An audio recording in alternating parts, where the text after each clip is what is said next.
Welcome back to Legends Live, as presented by the National Basketball Retired Players Association, the home of all our NBA and WNBA legends. Now, what you just saw is the promo video for a brand new Legends Care program that the NBRPA announced just today, the Legends HBCU Scholarship for undergrads attending HBCU, historically Black colleges and universities across the country. Now, you can find out more about that at legendsofbasketball.com/HBCU. Again, legendsofbasketball.com. You can see it there, /HBCU. I'd also like to remind our viewers, you can submit questions during the show that we will answer before we wrap up. And without any further ado, I'd like to welcome in today's guest. We have former Oklahoma State Cowboy. He's a former All-Star, as well as a Sixth Man of the Year award winner with the New York Knicks. We've got John Starks with us. How John, you doing? I'm good. How are you? Thank you for joining us, man. You're welcome.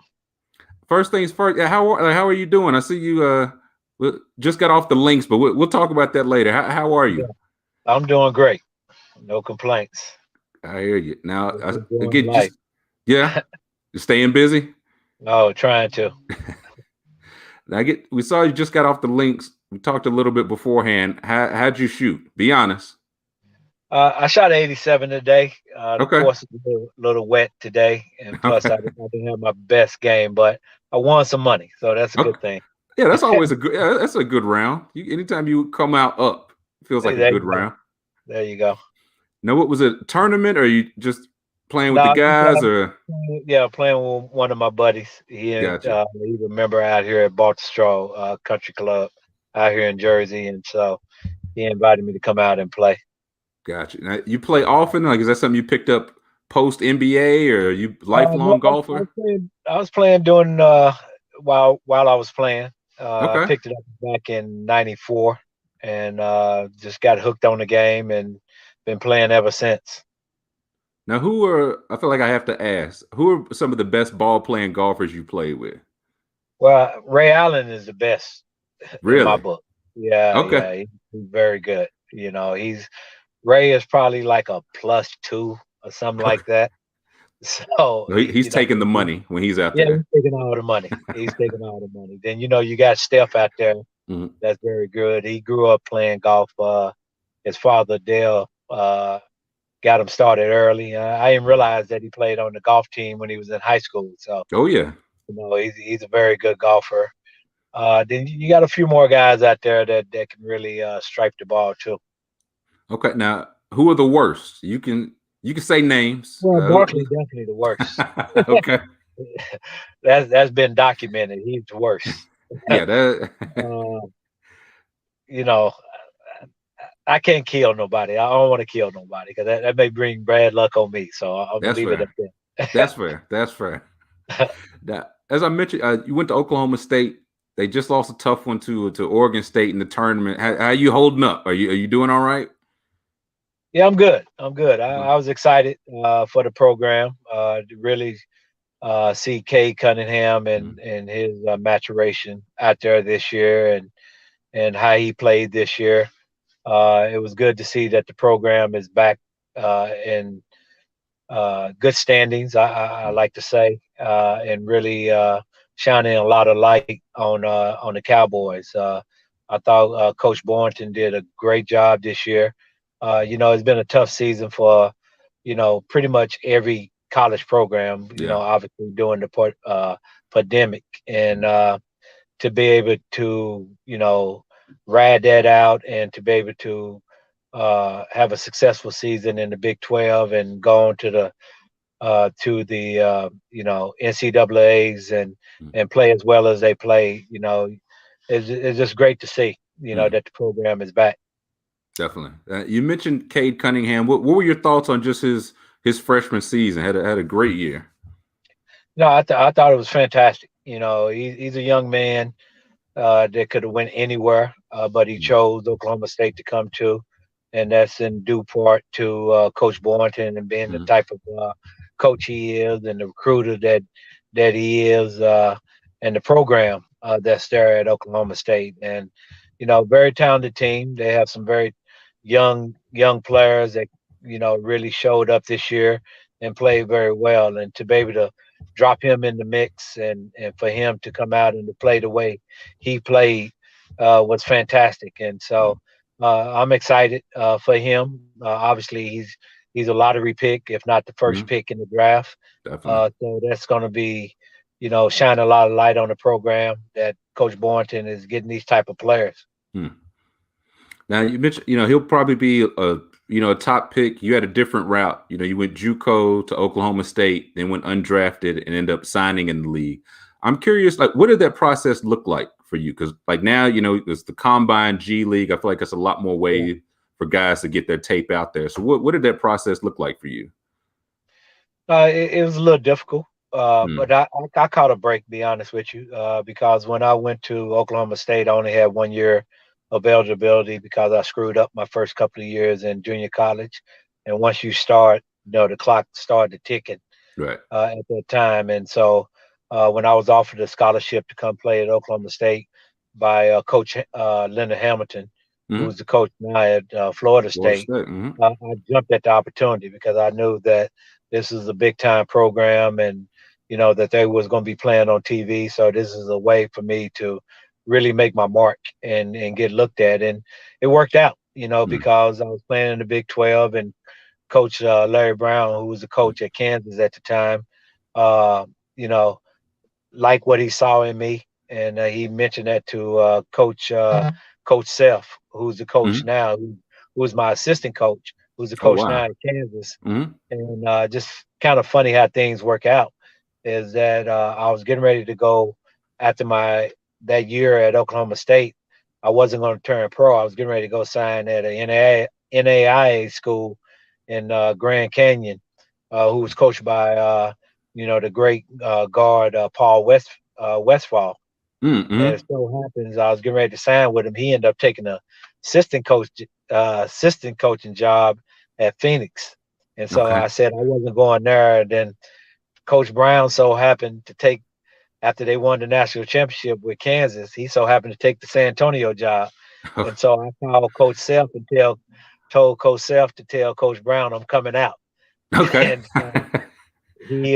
he said that he couldn't draft me because they already had their draft pick in order, which they took Vernon Maxwell, but I could come into camp. And so that's how I got started in NBA. He brought me in, had a terrific rookie free agent camp, and got picked up by Golden State. Now, you signed with Golden State, eventually ended up with the Knicks. I read something. I wonder if you can confirm this for me, that in an early practice with the Knicks, you tried to go at Patrick Ewing and it didn't end up so well. Is that true? Yeah, well, it actually was the last day of them deciding if they're gonna keep me or not. Oh, okay. So what happened there? I had a great veteran camp. I played very well, and I felt like I was going to make the team.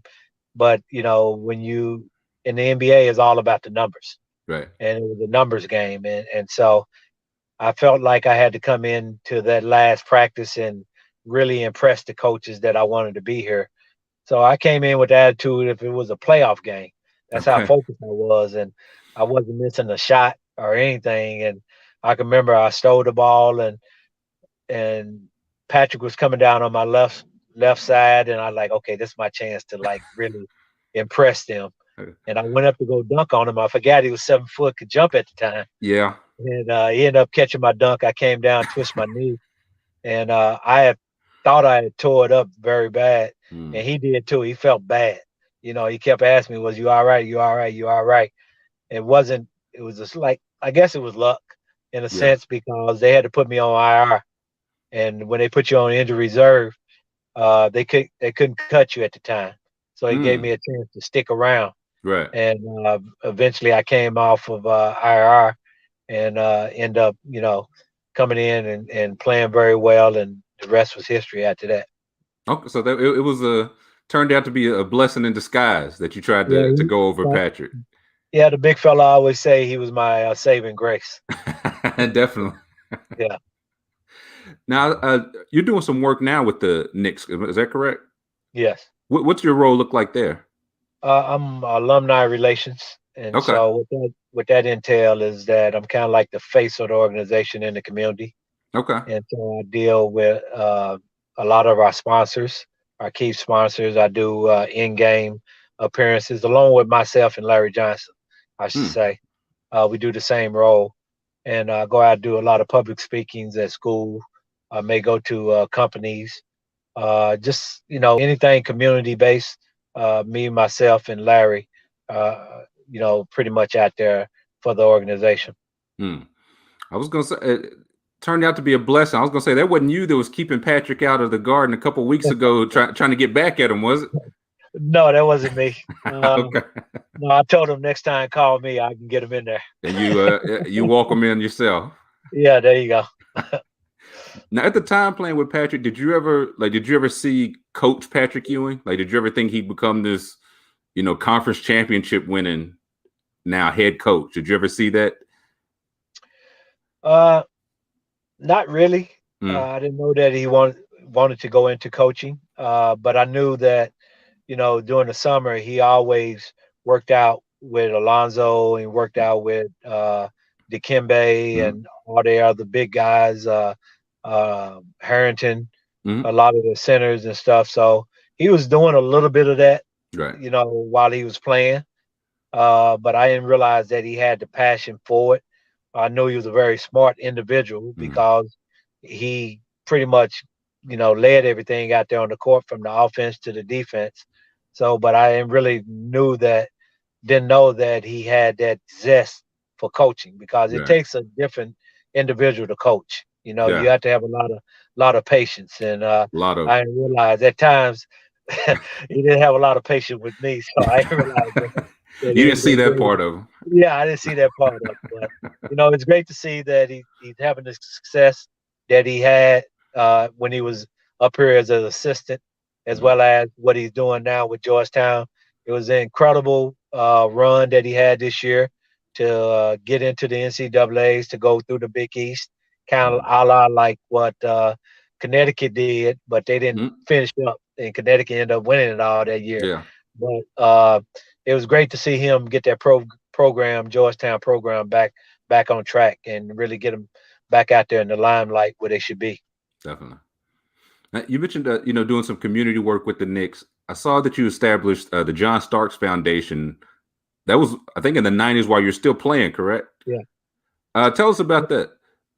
Yeah, that was back in 1994. Mm, I wanted to give back, uh, and my agent at the time, Lee Steinberg, and mm, he was big on that his players give back to the community. He asked me what I wanted to do, and I said that I thought about it, and I kind of remember what I had to go through coming out of high school because I wasn't a heralded high school player coming yeah. out. I didn't wasn't offered a scholarship or anything like that, so I had to go the traditional route that most most graduating seniors have to go through in high school to get funding and what have you. Mm, And so I said, you know what? I want to be able to raise money to be able to give back to graduating seniors in the tri-state area as well as in my hometown in Tulsa, Oklahoma. Uh, give them opportunity to go and realize their dreams and give them a helping hand. So I established the John Starks Foundation back in 1994, and we've been doing a tremendous job since then. Been going very strong and giving out about 15 scholarships a year mm, at that's a lot. $2,000 a clip, and we continue to help them so long as they continue to meet the grade point average. And while they're going through college, we continue to help them year after year until they finish up. And so we've been very successful with it. I done seen a lot of guys foundation come and go uh, Mm, since that time, but I've been very blessed that I've been having good people, especially Jennifer Alper, who is the director of my foundation, mhm, been doing a tremendous job of making sure that we continue to do great fundraisers, continue to get our name out there, and continue to make sure that the kids understand that there's scholarship money out there for you. And so right. we're excited that we'll be able to last this long, just through the blessing of God that we have key sponsors that've been sticking with us throughout that time frame. So we're excited about the future, what the foundation holds. Definitely. Shout out to Jennifer. Shout out to you. Sounds like you're doing a lot of great work there. I know a lot of people are definitely thankful for that. Yes. Now, I do want to jump back to some of your playing days. Like those old Knicks teams, they were known for, we'll call it physical defense. There you go. What do you think of the way that like the game is played now? I guess played / officiated now concerning defense. Yeah, it's different. You know what I Mm, mean? I think the league is promoting more of an offensive style of game. You look at the way the league is played now is more of an outside um game. right. Back then, we had inside outside game where we had post up players and what have you. You don't see no one in the post now. You may have a couple of teams that may have a big man that can go down there and post up, Mm, a la Philadelphia. right. With Embiid, Mm-hmm, but the most majority of the guys they play a spread out offense, right. and I always say that the league will always stay a low post game until someone win a championship shooting jump shots, Mm, and lo and behold, Golden State end up winning a championship, right. and everybody like, okay, scratch that. Yeah, Let's it's go to all this jump shots now. yeah, let's go to this wide open and but the key to that is that those guys can really stroke it. They're just Yeah, like giving them a 3-point shot is just like giving a layup. right. You know what I mean? Back then you couldn't run and shoot a 3 1-on-5 and be accepted that you're Right. gonna stay out there on the court. Right. Coach Riley would have pulled me out the game as soon as that ball was going in the He air. said, "Now you You know what I you got to mean? sit down for that one." Yeah, you gotta sit down. You tripping tonight. Something wrong with you. You gotta sit down. So, but it's widely accepted, to be able to shoot threes now, and that's Mm, how people think they have to win ball games. But I always say 2 points going to win you ball games majority of the time. The right. three was the three back then was a knockout punch. Right. You know what I mean? It was a knockout punch. It's not so much that way anymore. You know what I mean? So guys are just hoisting up shots. Guys that can't even shoot is shooting threes. You know what I Right. mean? Yeah. So it's different in that way. It's still a fun game. The Yeah. guys are very athletic. You know what I mean? They get away with a little bit more the way they handle the basketball than we Mm, did. But other than that, it's a fun game to watch. I truly enjoy it. mm. Now, you were the first player in NBA history to make 200 threes in a season. Was it seen as radical at the time? Like, was that something that Pat Riley encouraged? Was that just your style of play? Like, how That did was that come that was about? that was my role. That We okay? had a we had a dominant post player, so I had to wait on him to kick the ball back out. And when you get So it, put it up. yeah, so I could put it up. And when I got it, I was putting it up. So Right. you know what I mean? So I got to get a lot of good looks at threes because he was getting double the majority of the time. So it gave me opportunity to sit out there and just knock down some shots. Mm, Uh, then yeah, I was credited with, being the first to shoot 200 threes, and then after that it started to really be it a took weapon off. out there on the court. You know what I mean? So it was great to, for me personally, I never thought about records or anything like that. I always played just to win the ball game, no Mm, matter what. But it's great to see how the game has evolved, and now you're seeing shooting, you know, being prevalent in the game again. You know right. what I mean? Where Right. before they was getting away from it, just whatever you can get to the basket. But now, the full repertoire is out there now. So you see guys starting to work on their jump shots, and a lot of that to do with Steph and Clay and Mm-hmm. the way Golden State play. And guys know they have to work on their jump shots. So that's great to see. Mm, definitely. Now you're still the Knicks all-time leader in threes made. Are you like a records are made to be broken type guy? Or are you like a no? I want to hold on to that forever guy. Which one are you? No, like I said, I don't really care about records, Okay. and because I go out and play the game to win. So records are meant to be broken. At the end Okay. of the day, records are meant to be broken, and I hope somebody break my record. That means that the organization is doing very well. Right. You know what I mean? So Yeah. that means that this team is doing very well. So hopefully, somebody will reach it and break it. I know that I was the first, so that's Right. all that matters. Okay. Gotcha. I feel like while I got you, before we jump into a few viewer questions, got to ask you about the dump. Now, like, at what point, like, did you know that was an all timer? Like, did you just as soon as it cleared up, you got a little space. Were you thinking like, oh yeah, like this is gonna be an all timer? No, that's just something that just happens during a game, man. You don't even think about that. At that time it was a close battled game, and it was coming down to the wire. I think we was up by like 2 or 3, and that play happened with like 50 seconds left in the game, and so that put us up by 4 or 5. I forgot the number that we was up by, and I knew that we needed that basket. But I just had to go in strong. I wasn't even thinking about it at the time, and it's just something that happens. Sometimes those moments just comes about, Right. and they become iconic moments. Uh, if that was against Orlando, the Pacers, or anybody else, Right. Reggie on the back end of that play, it's been just another play because it was Right. in the Garden, the number one thing, the world most famous arena, and because it was against Chicago Bulls and Michael Jordan and Horace Grant, who was in the picture. So that's what made it special, and it became the dunk. So that's a good thing because when you look it up and you say the dunk, that's the first thing that comes up Right. when you Google it. So Yeah. great. In eternity. Yeah. You there in eternity. There you go. Now, you mentioned Vernon Maxwell earlier. Something I was going to ask you. You played your last couple years in Utah, and Yeah.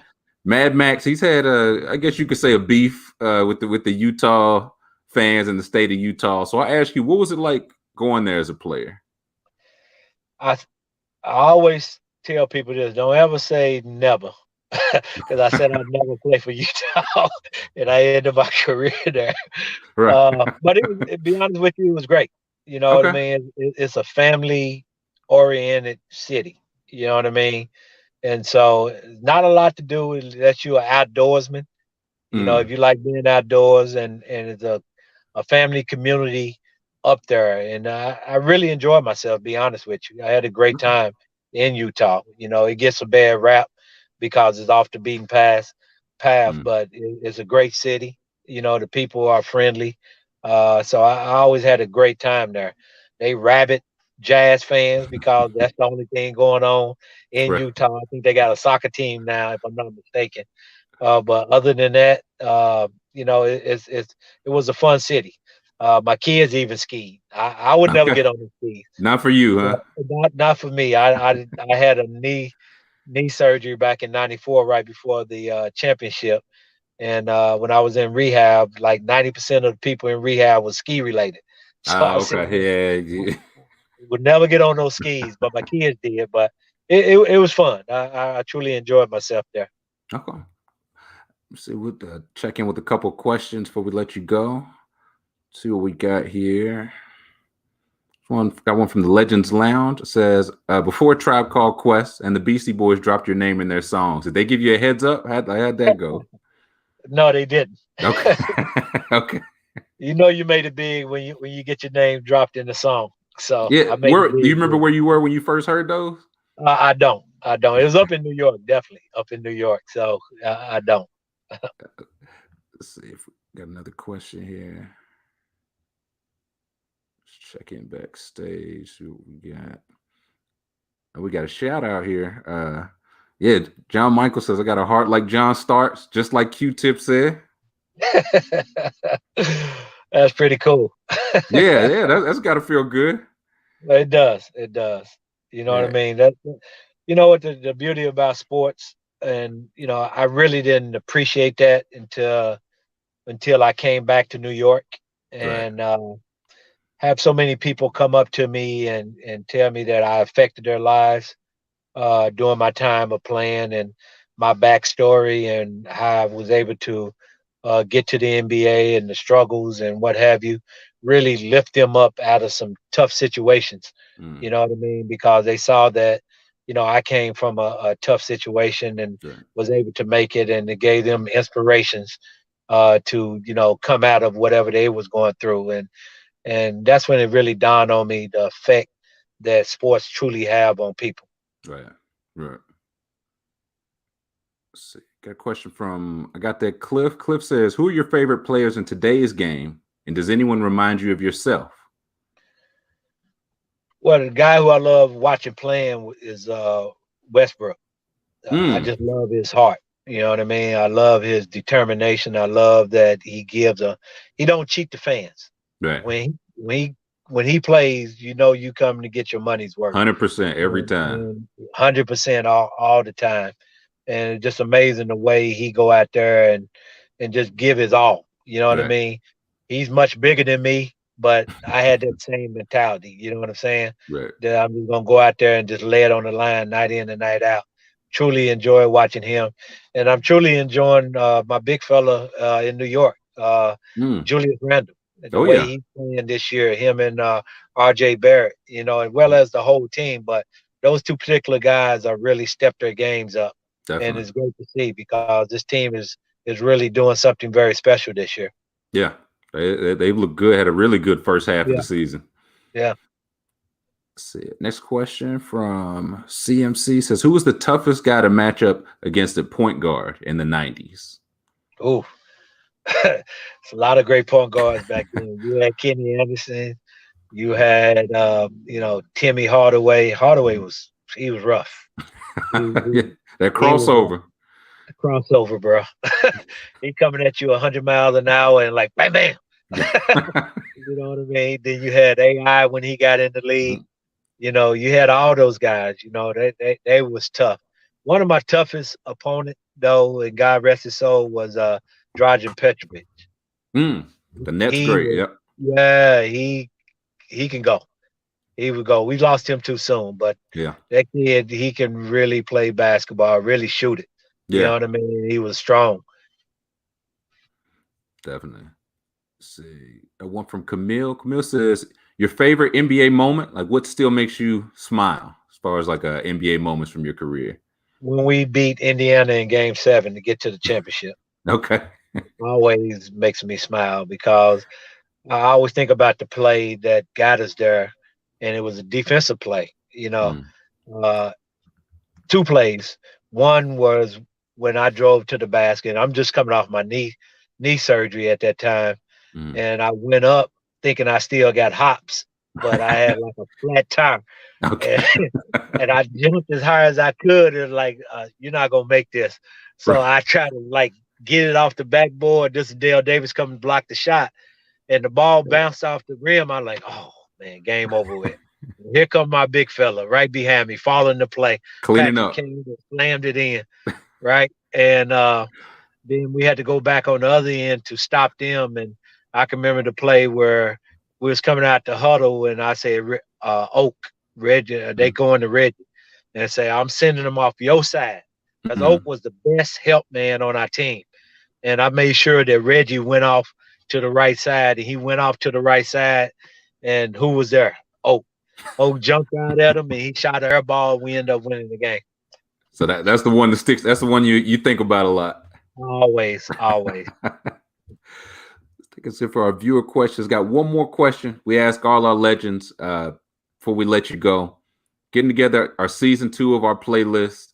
So got to know what are you listening to either on the way to the course, while you out there, on the way back. What's in your headphones? Could be old, new. Just give us a couple songs. Well, What's John listen to? I'm old school. I'm old school, man. Okay. I'm old school. I'm Gap Band, Tulsa, Oh, Oklahoma, okay. Okay. Greenwood, Orchard, and Pine. Shout out You know what I Tulsa. mean? I listen a lot of Maze. I listen Okay. a lot of Maze. Man, so many. You know what I mean? I like Mm. Patrice Russia. Hmm. Kind of listen You to like the her. soul R&B, the soulful I stuff. like all the R&B. You know what I'm Okay. saying? I can just go on and on. There's so many great R&B, and like you say, a lot of these guys sample from the Yeah, R&B back in the day. You know what I definitely. mean? So you can't get away from the rhythm and blues. Then I listen to a lot of jazz, Okay. and you know what I'm on now What's because I that? got Sirius radio in my car. Uh, Bob Marley, okay. tough, tough, Okay. tough gone radio. So I'm listening to a lot of Bob Marley and Okay. really really getting into some of that. So I listen to a lot of genre, but Mm, when I want to get real hype, but I like old school rap. I okay. like the Biggies. I Mm, like Tupac. I like Tribe Called Quest. I like Mm-hmm. everything that's old school, Heavy D. Mm-hmm. I can listen to it all, Public Enemy. I got hipped on Public Enemy when where was that? I was in Cincinnati, Uh-huh. and so I was working out with working out. My agent had some of his players come in. We was working out, and a guy by the name of Ricky Wilson, who uh, I take that back. Not my agent. This one I was in the World Basketball League down in Memphis. That's Okay. where I was at. And Ricky Wilson, he was a exec over at Nike. Mm-hmm. After he got through playing, and he hit me to Public Enemy, Okay. and I really got into Public Enemy. This was like in '89. Okay. You So it know, was when they was really on top. oh, when they were really on top. You know Yeah. what I mean? I haven't heard anything like that before. You know what I mean? Because we Right. didn't get that like hardcore rap, Right. at the time. And but Enemy, he came out, and so I was bumping that quite a bit. Okay. Yeah, we'll throw a nice mix on there. We'll get some Chuck D, some Gap Yeah, Band, little Patrice Russian. yeah, we got you on the playlist. We'll get something on Shaka there too. Khan. Chaka Yeah, Khan. Yeah, we'll get yeah. some old school for you. All right, John Starks, thank you so much for joining us, man. Yeah, thank you, and thank the legends for everything y'all do, my man. Definitely appreciate that. We'll talk to you soon, John. Okay, take care. You too. Right, and that'll do it for this week's Legends Live. As you know, we've got new episodes live every Thursday, 5 p.m. Eastern, 4 p.m. Central. We'll be back to our normal time next week. You can catch us on NBA Alumni's Twitter, Facebook, YouTube, and Twitch pages. I'd like to remind you can watch replays of any episode at legendsofbasketball.com/legendslive. You can catch the audio replay to our conversations by searching Legends Live wherever you get your podcast. I'd like to give a thank you to John Starks for joining us. Thank you to Bridget and Julio behind the scenes. Thank you to our viewers for watching, asking questions. And we'll see you next Thursday.